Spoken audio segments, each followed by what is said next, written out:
They said the church bells rang for us. To me, they sounded like a countdown. I stood at the altar in a borrowed name and a rented life, a simple charcoal suit on a man who owned 3 islands he'd never visited. The pews were a field of smiles. Candles hissed. The string quartet pulled the room tight with Mendelssohn, and then Emily turned the corner on her stepfather's arm, and the world narrowed to the freckles on her cheek and the tremor in her lips. I could have told her then. I should have. But truth is a blade. Once you pull it free, there's no putting it back. "Dearly beloved," the pastor began. The doors blew open. A man in a gray coat strode up the aisle, breath steaming in the cool air. 2 ushers clamped to his sleeves like kids trying to hold a storm. He flung a thick folder. Paper burst midair and rained over the marble like cut feathers. Cameras rose. Gasps ricocheted. The quartet choked to silence. "His name isn't Mason Hart," the man shouted, finger trembling at me.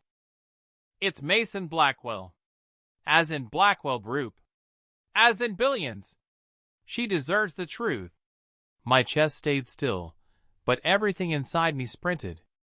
Emily's eyes snapped to mine. All I could see was the reflection of the man I promised not to be. "I can explain," I said, and even to me it sounded like a lie. Security moved. The gray coat twisted free.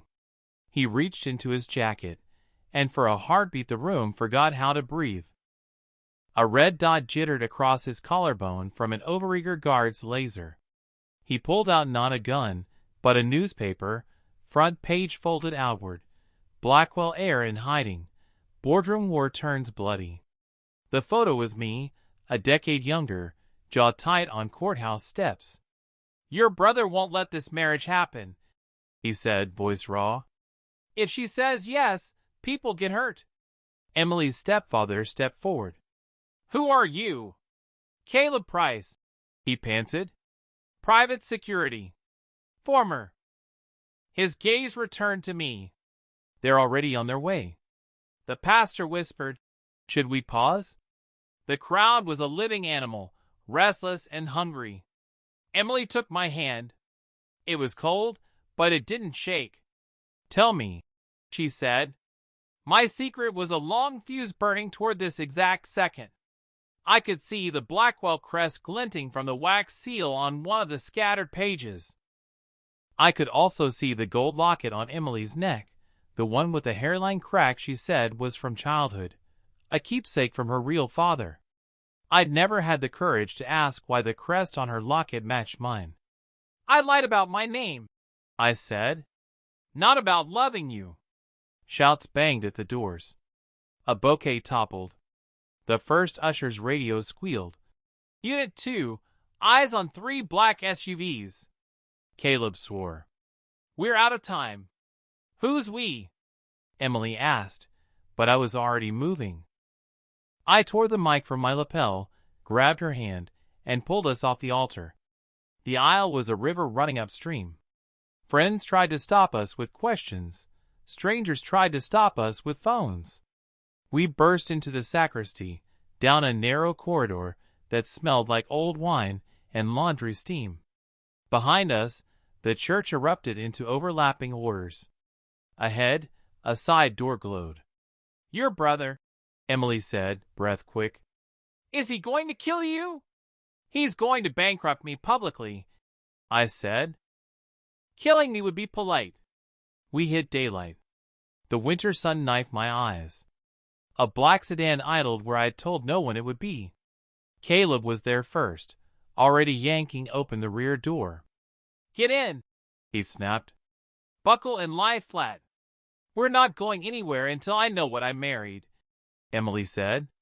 "You haven't said I do yet," I said, and hated myself for the truth of it. Her jaw tightened. "Then tell me who I'm about to be." Tires screamed 2 streets over. Sirens wailed. Paper drifted after us like snow. "I'm the boy who ran from his last name," I said, ushering her into the dark interior. "And the man who just realized the past knows my new address."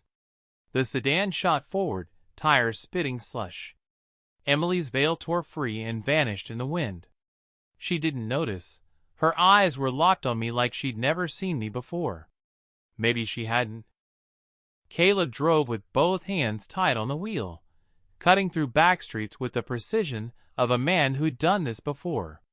His jaw worked like he was chewing glass. "They're not supposed to find you here," he said. "They weren't supposed to find me anywhere," I answered. Emily snapped. "Start talking. Who the hell are you, really?" Silence swelled. I could hear the engine labor, the wipers slap. Outside, the city rolled by, streets full of strangers who had no idea a war was erupting in the back seat of a black sedan. "My real name is Mason Blackwell," I said finally. "I'm the youngest son of Charles Blackwell. CO. Patriarch. Dictator in a three-piece suit." Her breath caught. "Blackwell Group? The trillion-dollar tech giant? The Blackwells that practically own Washington? That's the family. My family." Emily leaned back, as if space could protect her from the words. Her hands twisted the gold locket at her throat, the one with the crack down the side, the only thing left to her by her real father before he died. "And you lied to me. For 2 years." I wanted to tell her it wasn't all a lie. The nights on her porch swing, the mornings in her kitchen, the love that wasn't scripted by bloodlines or money, that had been real.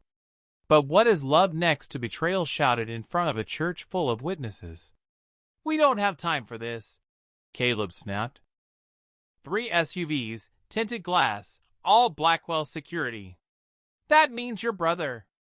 A jolt of cold fire cut through me. "Damien." Emily's gaze sharpened. "You mean your brother is trying to stop your wedding?" "Stop? No. Control." My voice came out like gravel. "He wants me back under the family leash. Marriage to someone outside the empire makes me unpredictable. And unpredictability is bad for business." She shook her head in disbelief. "This isn't real." "This sounds like some twisted Netflix show." The sedan swerved hard into an underpass. Headlights streaked across the roof, then vanished.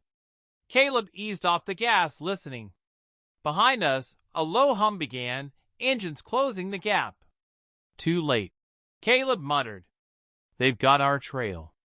I reached into the seat back compartment and pulled a black case free. Emily stared as I snapped it open. Inside, a pistol, 2 extra mags, and a phone sealed in plastic. Her voice cracked. You came to your own wedding armed?" I met her eyes. "Emily, I came to my wedding hunted." The comm buzzed. Caleb barked. "They're moving to box us in." Headlights bloomed behind, multiplying like fireflies. SUVs, 3 wide, engines growling. One rammed our bumper. Emily screamed as the sedan fishtailed. "Hold on," Caleb growled, jerking the wheel. Glass shattered. A bullet punched through the rear window, spraying the seat with shards. Emily ducked, clutching her locket like a shield. And in that instant, as the car spun toward the river road, I saw it, etched faintly inside the crack of her locket, hidden in plain sight, the Blackwell crest. My family's crest. On her. The air in my lungs turned heavier than lead. That symbol wasn't just an ornament. It was the brand of a dynasty that had ruined everything it touched. My dynasty. The Blackwells. "Why are you staring at it like that?" Emily asked, her voice trembling. The way she clutched the little gold locket against her chest made it look less like jewelry and more like armor. I swallowed hard. "Where did you get that necklace?" Her eyes narrowed. "It was my father's. He gave it to me before he died. Mom said it was the only thing he left me." Her father. Her real father. The one I had never asked too many questions about, because some truths feel safer buried. But now the truth was clawing its way out. That crest, the Blackwell crest, had no business being around Emily's neck unless her blood wasn't as far from mine as I thought. But no, that would make us cousins, and the thought alone felt like poison. I searched my memory, digging through the half-whispered family stories, told in hushed tones over long tables and dark boardrooms. And then it hit me, Alexander. Not a cousin. Not blood. A shadow in the family tree. Emily, I said slowly, my voice cracking like a man about to confess murder. Your father wasn't just some anonymous figure. His name was Alexander Blackwell. Her breath hitched. She pressed her hand tighter against the locket. Blackwell? What do you mean? You told me your father's name was Charles. Charles was my father, I said. But Alexander, he was his brother. Not by blood. My grandfather took him in, adopted him, and then exiled him when he refused to play the family's games. She looked at me like I had slapped her. Adopted? Exiled? That sounds like a fairy tale told by people who live in glass towers. It's worse than that, I whispered. It's a nightmare told in dividends and bodies buried under contracts. The church bells from earlier still rang in my head. Not a melody. A countdown. Emily's lips parted in disbelief. You're saying my father who died of heart failure when I was 8, was actually a Blackwell? Not officially, I said. The family erased him, scrubbed his name out of history, pretended he never existed. But that crest is proof. And if they know you carry it, her face drained of color, then I'm not just your bride. I'm their enemy. I wanted to reach for her hand, to anchor her to something real, but I couldn't move. Because in that instant, I saw the entire chessboard shift. Damien, my brother, wasn't just trying to stop me. He was trying to erase her. Emily sat back against the leather seat, staring at the little locket like it was a loaded gun. All my life, I thought I was nobody's daughter. Now you're telling me I'm part of that family? The one you've been running from? I forced myself to nod. Yes. Her eyes glistened, but she didn't cry. She was too strong for that. Then tell me, Mason, did my father die of heart failure, or did your family kill him? I couldn't answer, because I already knew. Alexander had been the only Blackwell with a conscience, the one man who refused to play their bloody empire games. And in the Blackwell family, conscience was a terminal disease. The weight of that silence hung between us like smoke. Emily's breathing quickened, her grip on the locket tightening until her knuckles turned white. She whispered, almost to herself, that it wasn't just a necklace. It was a warning. And in that moment, I realized our wedding had been doomed before she ever walked down the aisle. We left the church behind like fugitives running from their own vows. The car Caleb had driven us and cut across the city and into the outskirts, where the skyline gave way to long stretches of warehouses and half-forgotten industrial streets. By the time we stopped, the silence felt heavier than the ringing in my ears. It wasn't much of a safe house, just a 2-bedroom apartment above a shuttered laundromat, the kind of place where the wallpaper peeled in strips and the fridge groaned like an old man with every breath. But it was quiet, anonymous, the sort of nowhere that let you disappear for a while. Emily didn't speak much that night. She sat on the worn sofa with her knees pulled up, her locket glinting whenever the streetlight outside flickered through the blinds. I paced, tried to reach for words, but the silence was too thick. Eventually, exhaustion claimed us both, though sleep came like a thief, fitful, unwelcome. The next morning, the storm found us anyway. I woke to the sound of Emily's voice, tight and ragged. She was standing in the kitchen, her eyes glued to the small television Caleb had set up on the counter. I crossed the room, and the images hit me before her words did. Her face was everywhere. The grainy photo from the church, her startled expression when the stranger in the gray coat had shouted my name, broadcast again and again under bold letters that screamed, *Blackwell heir deceived by impostor bride. They're calling me a grifter, Emily whispered. Her voice cracked in a way that made me wish I could tear the screen from the wall. A gold digger. They're saying I knew all along. The anchor's voice carried no mercy. Leaked documents suggest Emily Price concealed her connection to the Blackwell family. Legal experts predict she may attempt to leverage this revelation for financial gain. I snapped the TV off, but silence didn't erase what she had just heard. This is Damien, I said, though the words tasted bitter. He's painting you as a fraud before you even have a chance to speak. Emily's eyes, once so soft they could undo me with a single glance, were now sharp and cold. So this is how your family fights? They don't shoot you in the street. They bleed you dry in headlines. I wanted to tell her she was wrong, but she wasn't. By noon, the knock came. Caleb wasn't there. He'd gone to scout the neighborhood, so Emily opened the door herself. A courier stood in the hall, holding a thick envelope that looked too heavy for its own paper. Inside, legal filings, threats dressed as formalities, letters demanding she renounce every connection to the Blackwell name. Emily spread them across the kitchen table like a deck of cursed cards. Her fingers trembled, but she forced herself to read line after line. They want me to sign away my father's name, she said. They want me to admit he never existed. Her voice broke on that last word, and I felt something inside me fracture with it.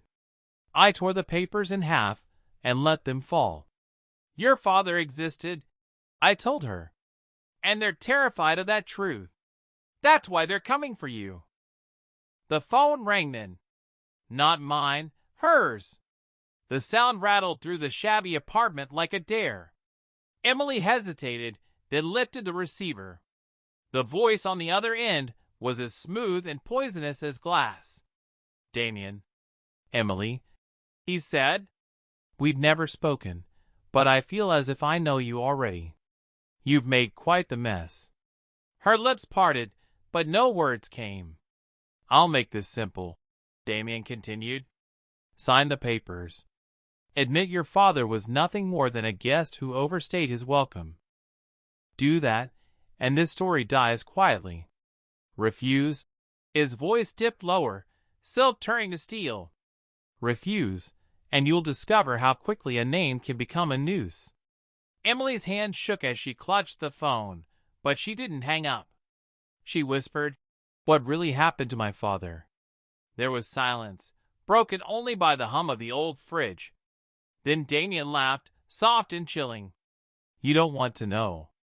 Some stories burn anyone foolish enough to listen. The line went dead.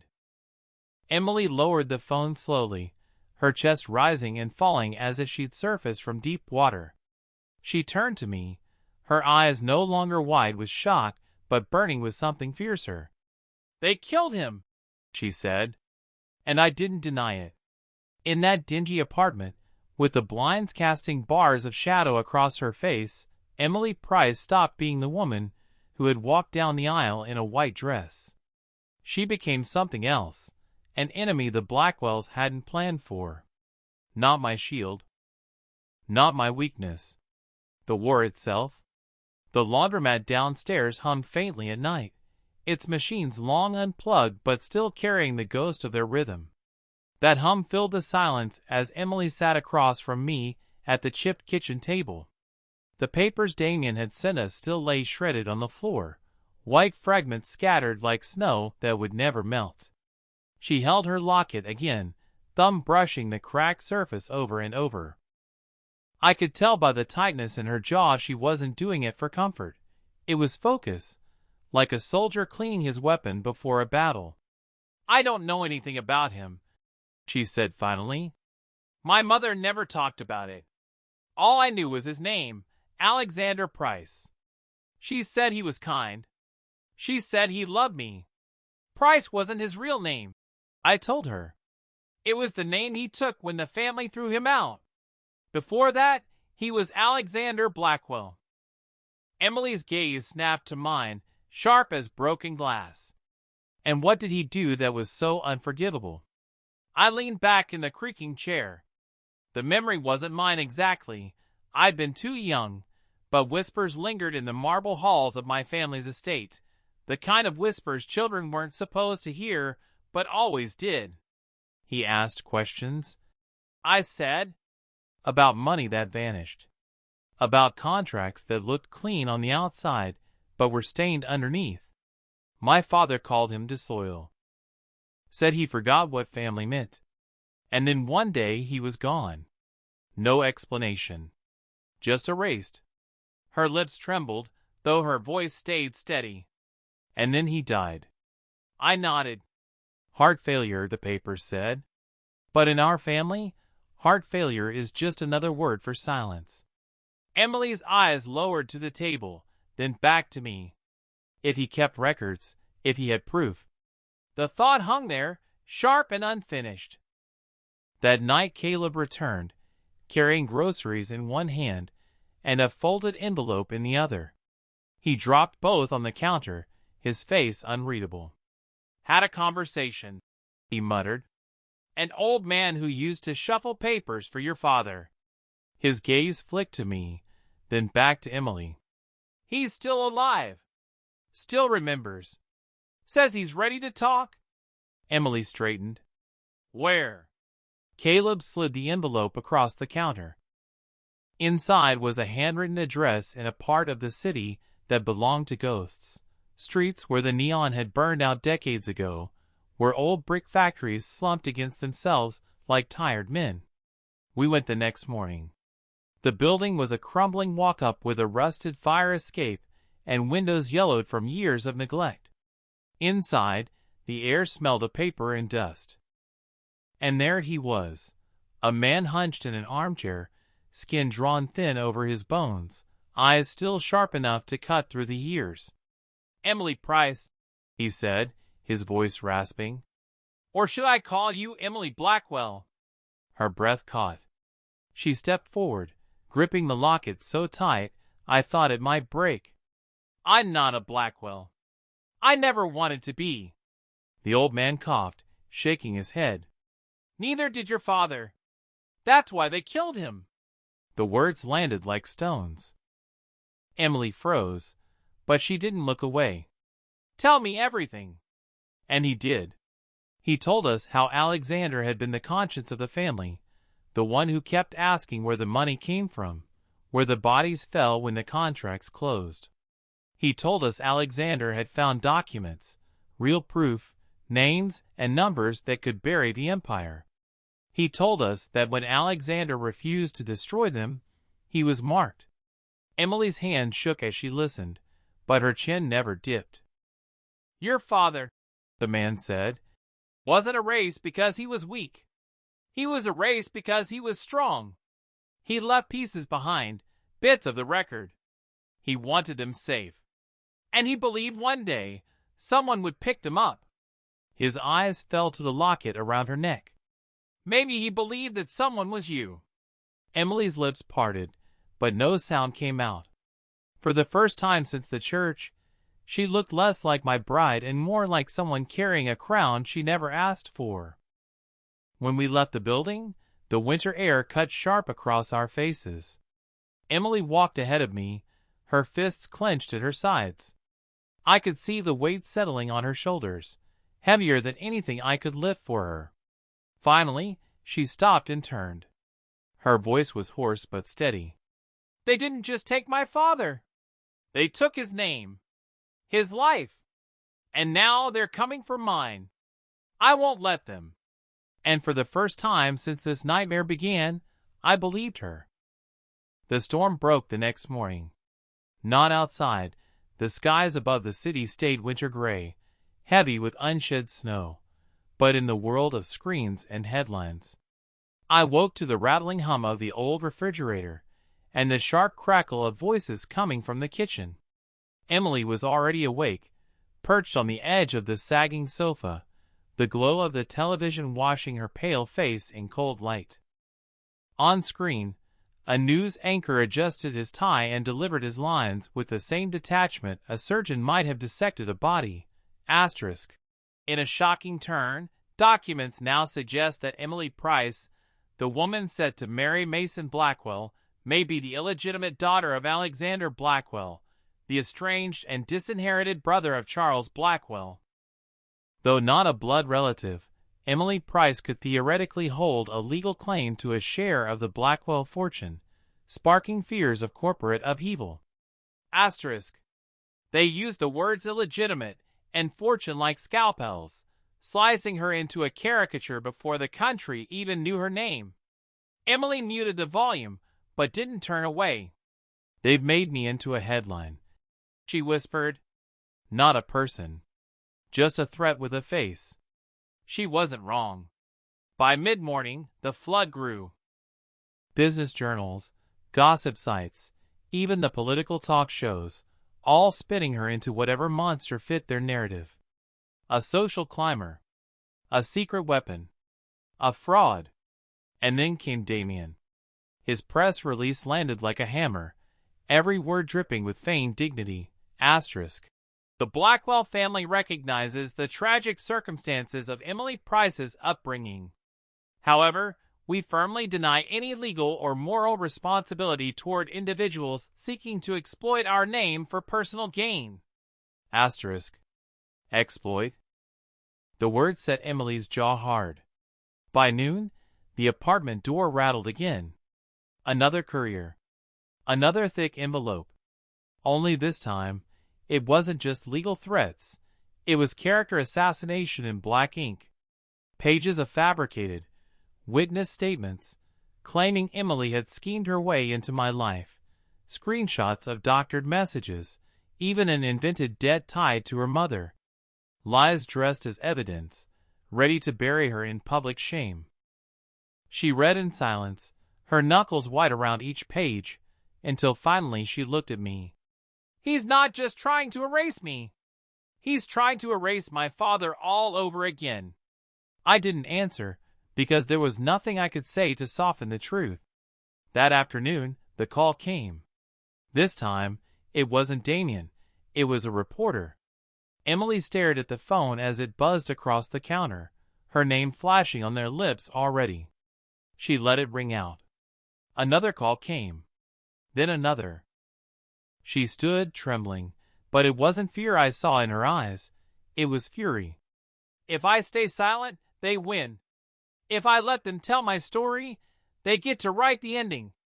Emily, I began, but she shook her head. No. I've hidden long enough. If Damien wants to drag me into the light, then I'll stand there and face him. She didn't wait for permission. She pulled on her coat, the locket tucked beneath her collar, and walked out of the apartment with a resolve that left me frozen for a heartbeat before I followed. The press found us before we even reached the end of the block. Cameras flashed, voices barked questions like gunfire. Asterisk. Emily, did you hide your connection to the Blackwells? Are you after Mason's fortune? What do you say to allegations you falsified records? Asterisk. Emily stopped. She didn't flinch. She raised her chin, looked into the wall of lenses, and spoke with a voice that carried farther than I thought it could. I'm not here for their money, she said. I'm not here for their empire. I'm here for the truth about my father. Alexander Blackwell was not a fraud. He was a man who stood up against corruption and paid for it with his life. If you want to write my story, write that. For a moment, the crowd went quiet, stunned by the steel in her tone. And I knew then, this wasn't a woman being destroyed. This was a woman being born. Later, back in the apartment, Emily collapsed into the armchair, her body trembling with the aftershock of defiance. She looked at me, exhaustion heavy in her eyes. They'll come harder now. I knelt in front of her, took her hands, and pressed them to my chest. Then let them. Because now they know, They're not just fighting me. They're fighting you. She smiled faintly, bitter but unbroken. Good. Let them learn what that means. And as the night fell outside, I realized Damien had made his greatest mistake. He thought he could silence her. Instead, he had given her a voice loud enough to shake the empire. By the time Damien summoned us, the city itself seemed to lean inward, watching. His message hadn't come through lawyers or reporters this time. It arrived as a single line on Caleb's encrypted phone. Asterisk. Tonight. Blackwell Estate. The family will convene. Asterisk. I hadn't stepped foot in that house in 7 years, not since the night I swore I would never again kneel to the empire that raised me. Even from a distance, its silhouette carried weight, a sprawl of stone and glass on the hill above the river, its windows glowing like the watchful eyes of a predator. We went anyway, Emily insisted, her jaw set like iron, and Caleb drove us with the focus of a man walking into a battlefield he'd memorized too many times before. I don't like this, he muttered as the gate swung open, the old Blackwell crest gleaming from their iron bars. Damien doesn't invite. He ambushes. He wants a show, I said. My hand itched against the door handle, useless against the memory of childhood dinners here. The silence, the knives always sharper than the forks. Inside, the estate was as cold as ever. Marble floors stretched beneath chandeliers that dripped light like frozen rain. The air smelled faintly of cedar polish and old money, the kind of wealth that had never once felt like home. Damien was waiting in the great hall, flanked by 2 board members who had the dead-eyed look of men who hadn't made a decision without him in a decade. He was taller than me now, or maybe just more solid, his tailored suit pressed into lines as sharp as his smirk. Mason, he said smoothly, spreading his arms. And the prodigal daughter. Welcome home. Emily stiffened at the words, but I caught her hand before she could reply. This isn't her home, I snapped. And it never will be. Damien's smile widened, serpent slick. That remains to be seen. He turned his gaze on Emily, slow and deliberate. You've made quite the spectacle, haven't you? Stirring up ghosts. Alexander's daughter rising from obscurity to challenge the throne. He tilted his head, eyes glinting. Tell me, do you know what happened to the last person who thought he could expose this family? Emily's grip on my hand tightened. Yes, she said. He was my father. For a second, Damien's smile faltered. The room grew colder. Caleb shifted his weight behind us, one hand brushing the inside of his jacket, a reminder that he was here not as chauffeur, but as guardian. Let's not waste time, Damien said finally, the smooth veneer snapping back into place. He gestured, and one of the board members slid a folder across the polished table between us. Here's the deal. Sign the papers. Publicly denounce any claim to the Blackwell name, to Alexander's legacy, to Mason's affection. Walk away with a generous settlement and live quietly. Emily didn't reach for the folder. Neither did I. You're afraid of her, I said, surprising myself with the sharpness of my own voice. That's why the papers. That's why the smear campaigns. You're afraid that Alexander left something behind, and that she's the key to finding it. Damien's gaze darkened. Careful, brother. You've always had a tendency to mistake recklessness for bravery. Caleb stepped forward then, his voice low but steady. Alexander did leave something. I was there. The silence hit like thunder. Damien's jaw clenched, and for the first time, his mask cracked. What are you saying? Caleb's eyes stayed fixed on him, unblinking. I swore to Alexander I'd protect his family. That oath didn't die with him. It stands now, with her. Emily reached for her locket then, pulling it free from her collar. The faint crack in the gold caught the chandelier's light. With a flick of her fingernail, she pried it open further.